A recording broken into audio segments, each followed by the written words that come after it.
is Mr. Simon, and we're very glad to have him here today as our first career speaker of the year. All right. And so I'm just, without any further talking, I'm going to go ahead and let him take the floor and take it from here. All right.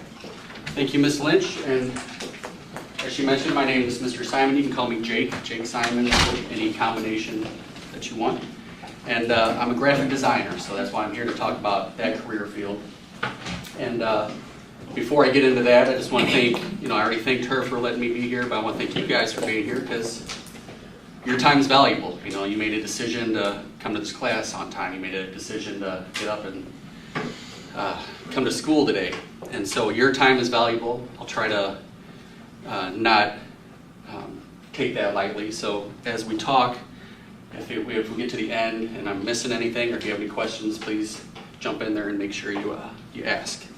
So the thing I handed out here is basically the first 3 slides of what I'm going to show. And really, I only want to spend a minute or two. I gave you a handout so you can take that with you. You can read it on your own time. There's a lot of information there. You don't want to have me up here talking, just reading words to you.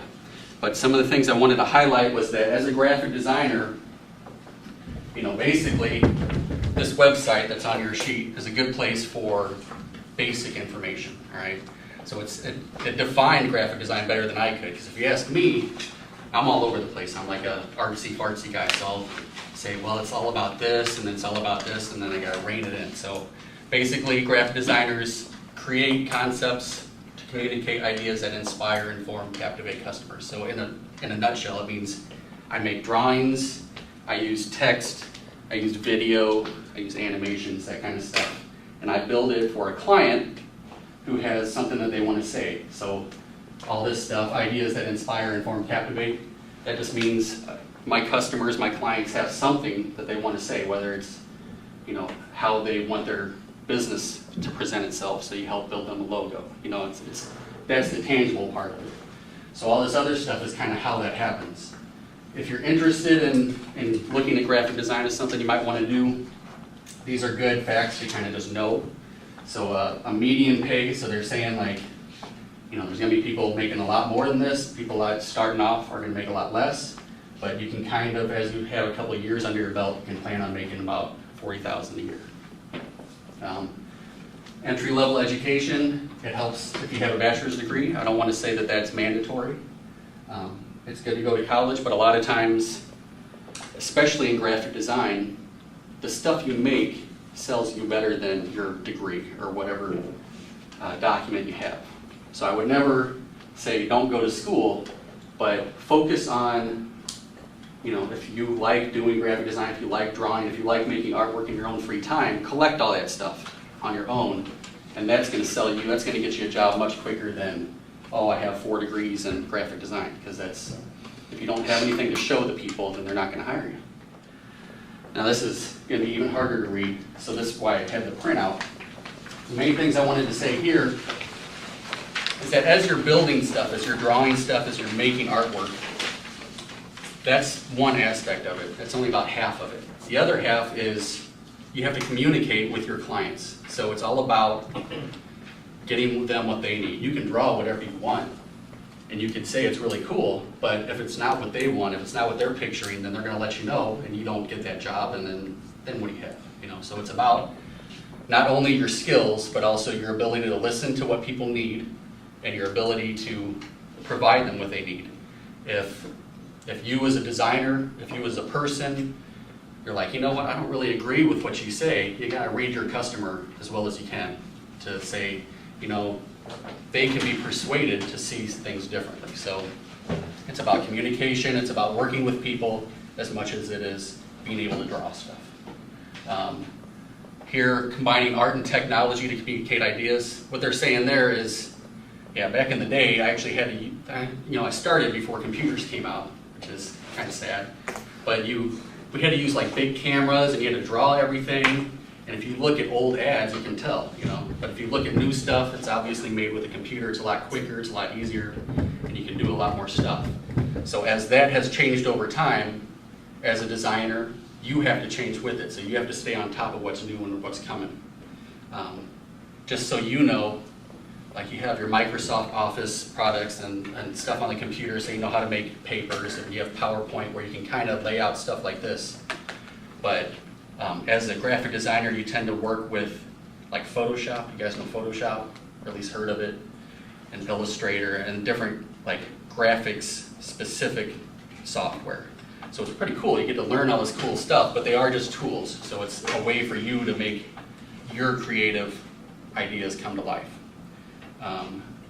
As I was talking, you know, we work with both text and images. So it's not just pictures, but we don't necessarily come up with the text. We don't come up with the words to say, but sometimes the way that you present it, you know, I mean, Coca-Cola has a very specific type of logo and a very specific way that they do their text. You would recognize it pretty easily. Just if you saw the giant C that kind of swirls around. So being able to manipulate text and images is important. Here I mentioned working closely with people, so it's a lot about teamwork, and I'll get into that a little bit more here in a second. And again, you can read over this stuff. Here are some big qualities that are going to at least lead you into the right direction.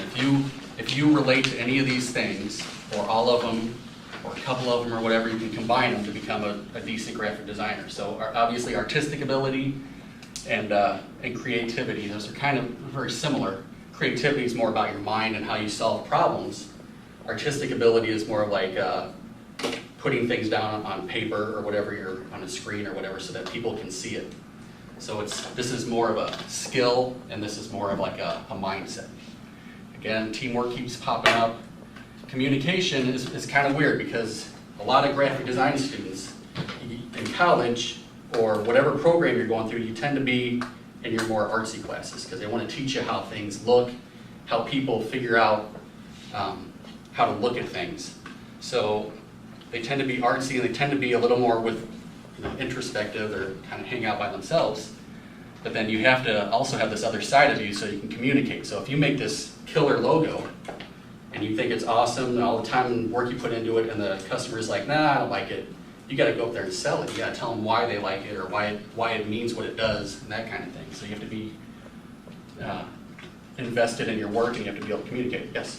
So you're saying, like, you have to be able to, make sure you understand the actual client's idea of what they want, but then also if you already have a design that you think will be good for them, you also got to be able to sell it to them, like Sure. Yeah. So for example, if Joe client comes up to me and says, hey, I've got this new business, and here's kind of what I'm about, and here's what we do, can you help me build a logo and all that kind of stuff? So then I take it in, and you don't necessarily just come up with one idea. It's not really going to help you. So you come up with maybe 3 or 4 ideas, and you understand why they would like each one of those. Mm-hmm. You might have your own favorite, but that's not as important as their favorite. So you put all 3 in front of them, and as you discuss it, they'll kind of pick out the ones they like, the ones they don't like. But if there's one that you think really speaks well, then you might want to sell it to them and kind of push it a little more. So it's like it's taking responsibility for your work. You know, you're proud of your work, so you want to make sure that everybody knows it and see if you can get them to kind of get on board and understand. All right, so this is all kind of boring, dry stuff. That's why you have the paper. That's why you can take it. And I was thinking, I'm like, how am I going to explain graphic design the way that I know it to other people? Whether it's you guys, whether it's to other adults that work with me. And I said, let me start at the beginning. So the other day I was sitting down with my daughters. That's Mia on the left and Lola on the right. Mia's 4, Lola's 1.5. So I'm like, how would I explain to them what I do? Because they don't, they're very limited understanding. Lola, I'm obviously not going to sit there and hang out with her and say, well, I use a Macintosh computer to do this. She'll just look at me and whatever. But Mia has a little bigger grasp of how things work, but not quite even as far as you guys. So I said, okay, Mia, do you know what I do when I go to work? And she's like, well, you make pictures for Mr. Ray. So I guess somewhere along the line I've explained that to her, that I work for one of the generals over at Sky Air Force Base, and I build his presentations. So she knows that I work for Mr. Ray, and he goes up and tells stories, and I make pictures for him. And I said, well, that's kind of right, and it's closer than one might put it. But I said, okay, I said, okay, that's not quite getting there. So I said, Mia, you know that one book that you really like when right before we go to bed, we read this book. It's called Hooray for You. And we've been reading it since she was like a little baby, you know, but she knows it by heart, and she's just learning to read, so it's not like she knows all the words and stuff. So I said, you know that book? And she said, yeah. And I said, do you like the drawings in that book? And she said, oh yeah, you know. I said, do you know why there's words that I read to you and then there's pictures? She's like looking at me like, what are you talking about? And I said, well, basically, there were two people that made this book. There was an author who wrote the words and wrote the story. And in order for that author to kind of explain her story to a bigger audience, to everybody, so they can all understand, she works with an illustrator that did the drawings. And I said, so if Mr. Ray, that you know I work for, is up there telling the words, then I make the pictures that go up there behind him. So the whole point is to communicate a message to the biggest audience possible, and we all understand pictures better than words, because words, you know, I mean, like if I had a strawberry, you could write a paragraph on trying to describe it, but if you just draw a strawberry, everybody knows it's a strawberry. So along these lines, instead of just having me talk the whole time, I want to try an experiment. You guys have like a pen, yeah, everybody's got a pen. I'm going to give you 2 Post-it notes.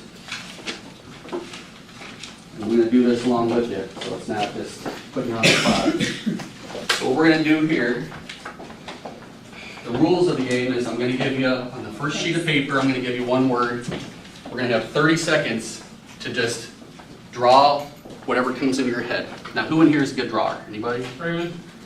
All right, so what about the rest of you? Don't point at him. No? All right, well, we'll see. All right, so the first word on the first piece of paper is a pretty simple one. It's computer. So just when I throw the word computer out there, I better use this too. And just pretend like you're playing Pictionary or draw something with some friends, and you got 30 seconds to get it to them so that they can guess what it is. That's kind of the whole point. 3, 2, 1. All right. Now on the second piece of paper, we're going to do something that's going to make you work a little bit harder, but we're going to learn something more about this one. So here, I'm going to write this one instead of just saying it. Sometimes I get like a L-E-A-D. Sorry about my handwriting there. I'll give you a minute on this one. Lead? L-E-A-D. Oh, yeah. All right, so we'll do all the computer ones real quick. Now the reason I didn't say this word out loud is because you could read it 2 different ways, obviously. So we'll see how we do there. Computers, you're gonna a little more obvious. We've all seen one.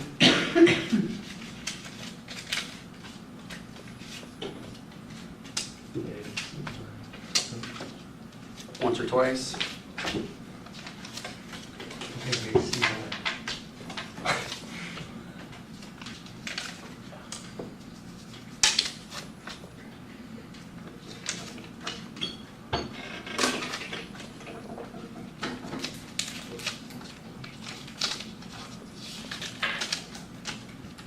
All right. So you guys can look at these in your own time as far as after class, but the thing I wanted to bring up here is that anybody that didn't raise their hand when I said who's a good drawer is pretty much a liar, because I know that every single one of those is computer. And given a little bit of context or sitting down with somebody, I could quickly figure out that any of these are lead or lead, depending on how you read it. So it's about communicating things quickly with visual imagery. That's what graphic designers do at the very core concept. Now, obviously, you get more complex as you go along, but I just wanted to do something so that you guys were a little more involved in kind of seeing how things work. So, I mean, those are all pretty darn good computers. Better than mine, thank you. All right, so that was one little experiment, and now I'm going to tell you a little bit more about kind of, you understand what graphic design's about. and you can kind of understand a couple different ways. But why I'm a graphic designer comes down to kind of three things.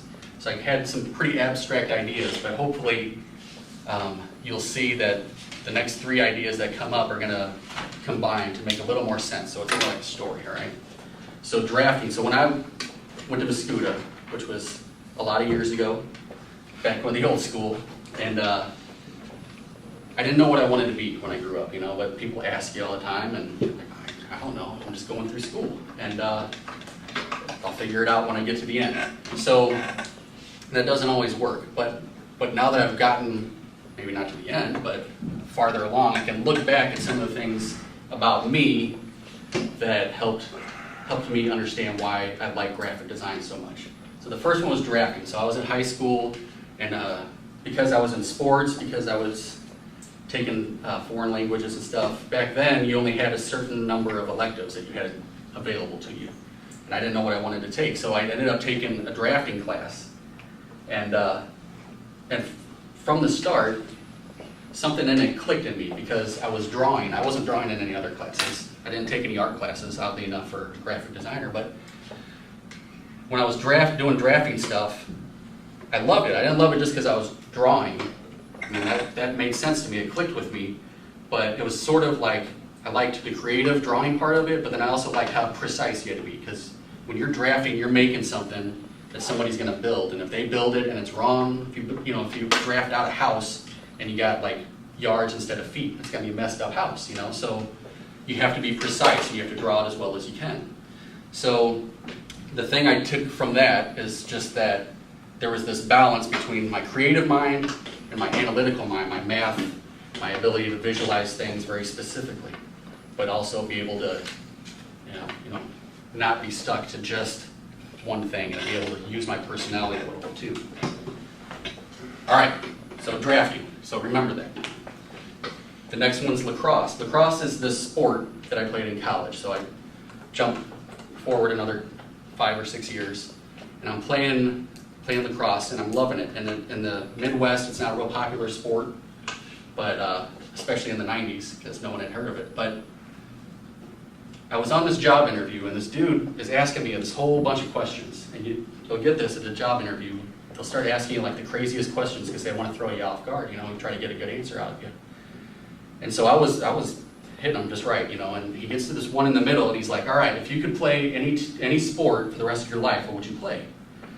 And I said, lacrosse, you know, and I was waiting for him to be like, well, what's that, you know? But he didn't. He just moved on to the next question. So I'm going through the rest of the interview, and he gets to the end of it, and he's like, all right, do you have any questions for me?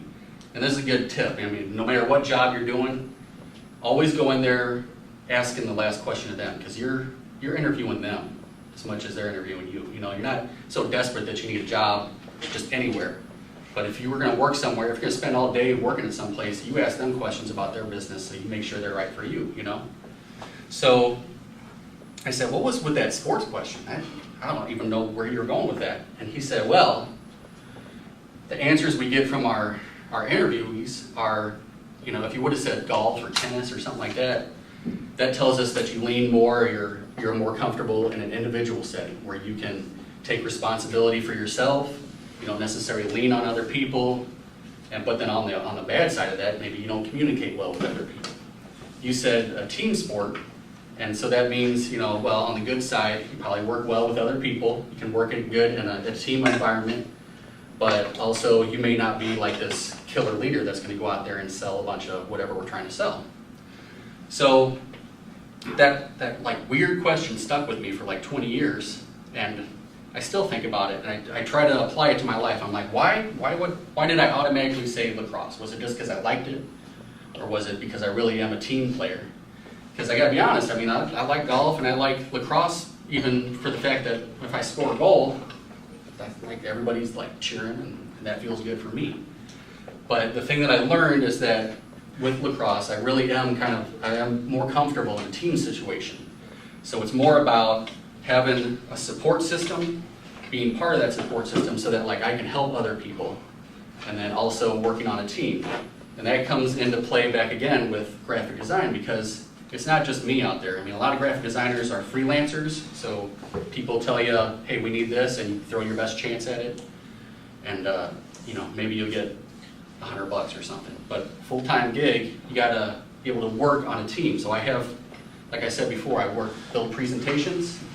I have a whole speech writing team. They write all the words, and then I go through and I sort of visualize it, and then we put it all together with the guy that speaks it, so that it's a whole complete package. And if I need help from them, they got it.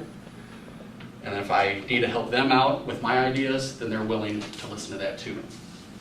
All right, so we had drafting, and then we have this other abstract lacrosse thing, and then the last one's PowerPoint. Now, PowerPoint is this, it's obviously like, it's like the software that you use for presenting.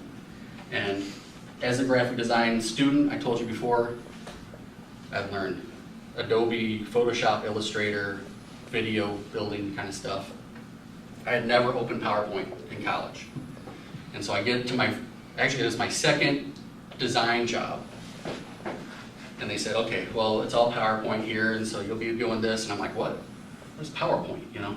So I had to learn on the fly, and PowerPoint's just a tool. A lot of people say, oh, PowerPoint's no good, it's not used properly and all that. And that's, you know, that's all on the person using it. But for me, I had to learn it quick, and I had to find out that, you know, as a graphic design person, they kind of look down on PowerPoint. They say, that's not design software, that's just, you know, slide building. And then you got the people over here in the corporate world that are saying, I don't know anything about your design software, but I use this stuff every single day, so it's very important to me. So I ended up filling in this gap. I brought the designer's eye to PowerPoint, so I was helping people build presentations that were more efficient than what they were doing before, which was kind of like those first 3 slides. I'd walk in and they would words, words, words, words, and not have a printout. And I'm like, what is this? I can't even read it, you know? So we changed things up so that you're listening to the person talk more than worrying about the slides. And as a designer, like I said, we don't always learn that right away, but I had to adapt to that world because that was providing my paycheck. So I said, well, I'm going to do this as good as I can, you know, and I said, let's make this work. So what I gained from PowerPoint is that I took a job, a graphic design job, and because of the things that they handed to me, I made it my own. So I brought my whole world to that, and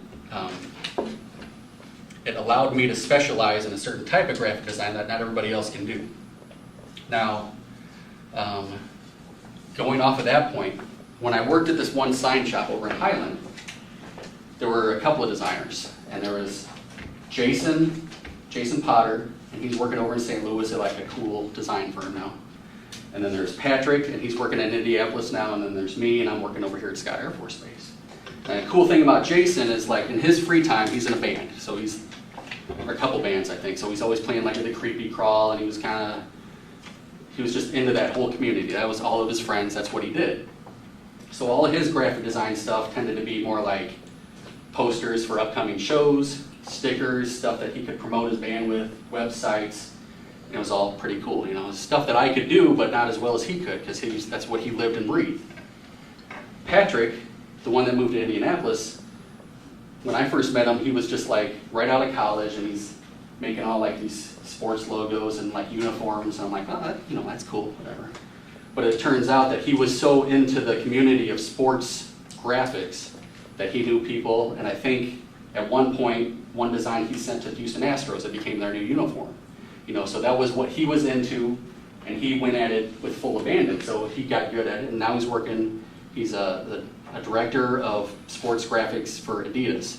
So I see his stuff on TV all the time. I see he does a bunch of uniforms. Every once in a while he sends me something, which is kind of nice. And then I skipped me. Mine was a little bit weirder of a journey. I didn't necessarily say, I love PowerPoint, so let's go make PowerPoint. But if I look back at what really drives me to do what I do, is in my free time, I listen to a lot of podcasts, a lot of audiobooks, and I'm fascinated by people's stories, no matter how everyday they are, how kind of mundane they might be to other people. But if I'm in the airport, I might see somebody and just start up a conversation, find out, and everybody's got this story, you know? It's everybody's unique, and I think it's fascinating to me. So as I did that, I found myself liking stories, so I would help people tell their stories. So that's how I got into PowerPoint presentation. That's what I go after full time. Don't even remember what I had next. So just like I said, what clicks with you is what's going to make your future exciting and interesting. I don't necessarily need any one of you to become a graphic designer down the road. I wanted you to kind of see what we do, and if you're interested, then cool, you can look this up on the paper. You can get a hold of me and I'll answer questions. But the important thing is I found something that I could draw back on all those old stories, even when I was growing up. I like drawing. Back then they had like CDs and album covers, so I would just kind of recreate those, Just for, no one asked me to do it, that's just what I did in my free time, so I like to draw. Drafting clicked with me because I liked not only being creative, but I also liked, measurements and precision. Lacrosse and the whole teamwork thing. Another example of that is like when I wasn't as hardcore into like online RPGs as some of my friends, so like video games, but like World of Warcraft and all that. But when I did play, I would always make a character. I wasn't always in there like in the fight, just like pounding it out, and I wasn't necessarily sitting back shooting at people. I was the guy kind of running around, buffing people and healing them. I was the support guy. That's where I feel comfortable. So, I'm trying to think. Like I said before, your time is valuable. You guys, just like me, are unique. You have your own story. Just like every one of these drawings, some of these are similar, but none of them are exactly the same. If you were to be a graphic designer, the same thing would happen. You might have a lot of similar ideas, a lot of similar products, but you bring your knowledge, your capabilities to it no matter what you do. So don't ever, whatever job you pursue, don't forget the fact that no one else is exactly like you. So do what you do best. You're creative. If I asked earlier who's creative, one or two might raise their hand. Everybody's creative because you have your own experiences that no one else has. You might have similar experiences as everybody else in here, but maybe you watch this show and they don't. And this whole combination of everything that you do makes you you. You're unique, you're creative, and most importantly, just like I talked about, your time is valuable, you guys are valuable. Don't ever let anybody think, they got bad grades in this class or whatever. You're valuable, just like I said, your time is valuable, and I appreciate the fact that you came here and are listening to me. This is just a quote that I like. It has nothing to do with graphic design, but it has everything to do with what I'm trying to tell you here. Find out early in life what you like to do, because if you're doing things that you don't like to do, you're going to be an underachiever. If you're doing things that you enjoy doing, you're going to be a happy warrior. You're going to go out there with reckless abandon and tear it up and be the best fill in the blank that you're going to be. All right? Now I just wanted to run through, figure I can't be a graphic designer and not show a couple of things. So, when we do logo design, well, before I go into like portfolio stuff, you guys have any questions? I know I've been rambling on for about 15 minutes now. Everybody's cool right now? All right. So the Autism Society of Southern Illinois, this is years old, so they may have changed it since then. But they're in autism, they have kind of this trademark symbol that they use about puzzle pieces, because you're trying to figure out how to put the puzzle together of a big mysterious condition that kids have. And so I found that obviously certain puzzle pieces look kind of like people, so we just kind of transformed it into that so that they can market their society. This chiropractor, he's pretty cool. He was pretty open to whatever I would come up with him. But I came up with this family chiropractic, and it was kind of like artsy. It was like way out there for him, but he came back around. So I said, when I think of like your vertebrae, a lot of people just picture your spine just being in your backbone or whatever. But if you look down from the top, a vertebrae has kind of like a big chunk in the back, and then it kind of comes around, and in the middle is your spinal cord. So I said, picture like you're looking down into someone's spinal cord, but then as you're looking at it straight on, you also could possibly see like a father holding a wife, holding a baby. So that got like the family part of it in there. So he was digging that. Yeah, I can see. Yeah. You know, and so also in my first job, we made a lot of signage. So the only reason I put this up here is not because it's like this awesome sign or anything. It's really just kind of mundane. But it was just cool to take it from concept to go see it. So like I'll be making stuff at work and they'll approve it and I'm like, okay, and then it just goes away. But since this was a local guy, I was able to, you know, every time I drive by it, now I see it. And it's kind of cool just to be able to see your work up there where everybody else can see it, and it just makes you proud. You know, there's plenty of billboards that I've made out there that I'm driving by, and my wife's like, hey, what's going on? I'm like, oh, I made that. She's like, what? You know, so I mean, like, just seeing your stuff in real life is pretty amazing.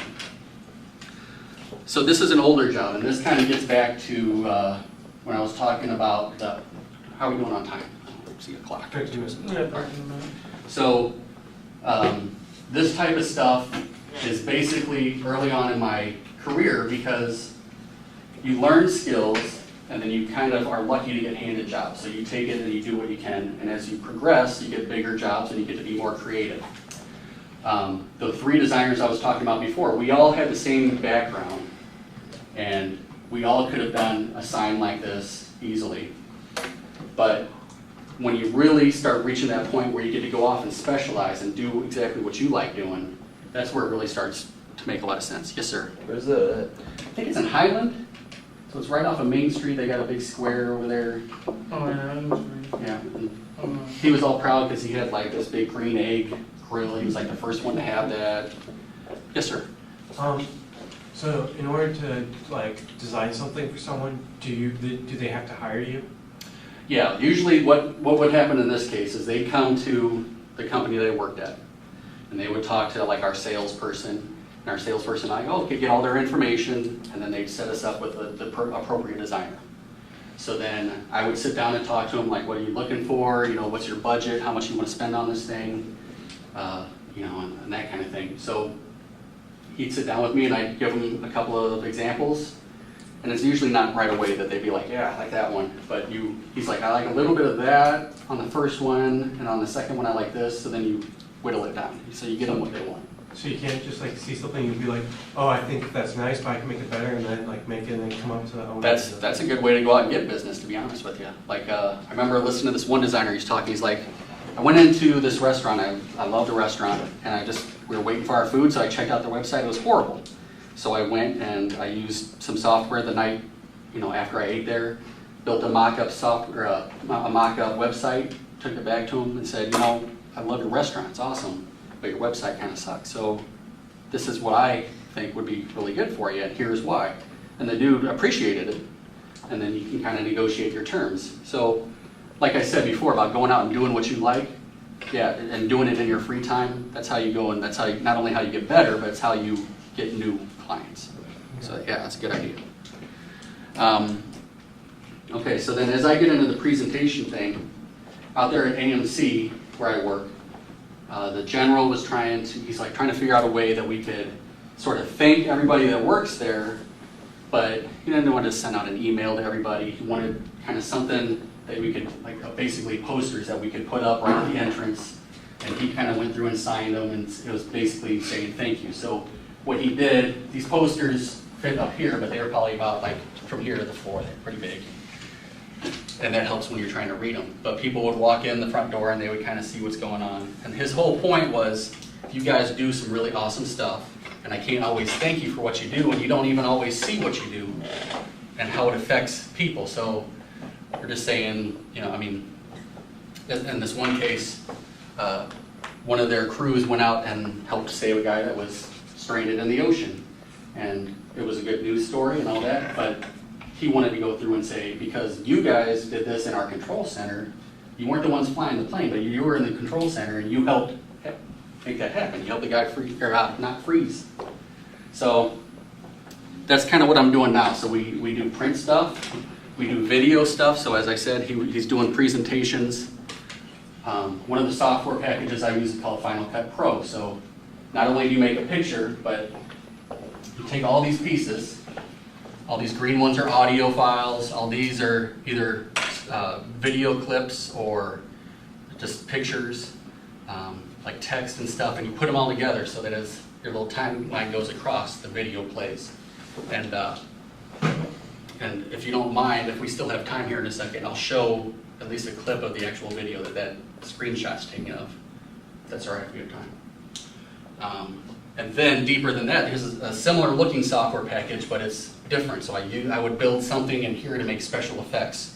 So in this case, I had all these pictures and they're all layered like in 3D space. So you take a camera and you start flying through it so that you feel like you're flying through all these pictures flying at you. I take that piece and I put it back into this thing, into one of these sections, and I get to build a video. So it's kind of a cool feeling. I'm trying to think if I have anything else. No. So let me show that video. Before I start, does anybody have any questions now? Take that as a no. Got one. Yes. Oh, go ahead. What's the hardest design you had to do? The hardest design I've had to do, it's not usually about the end product. It's usually about the people you're dealing with. So you'll have people that, like I'm in a good place now where we all have a healthy relationship that even if we disagree and argue and fight, good stuff comes out in the end and no one takes it personally. But I've had, like, and when I was working in that sign shop, one of the things we would do is we had newspaper ads that this one bank always came to us for because she had a connection with our manager, so she got a cheap deal. But she hated everything you made, and then every time you try to be a little creative or even explain, she'd shut you down and just go back to something that was just looked horrible, you know, in my opinion. But again, it's the customer. So I learned the hard way on that one. It's about the customer. It's about what they need.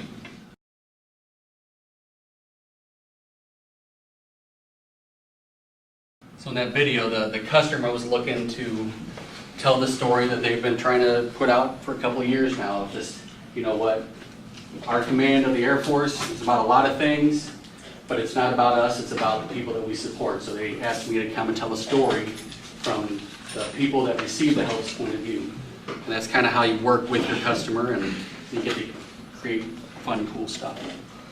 So thanks for all your time. If you have any final questions, let me know. Mrs. Lynch has my email address, so if anybody has any questions, let me know. I'll be happy to help answer them.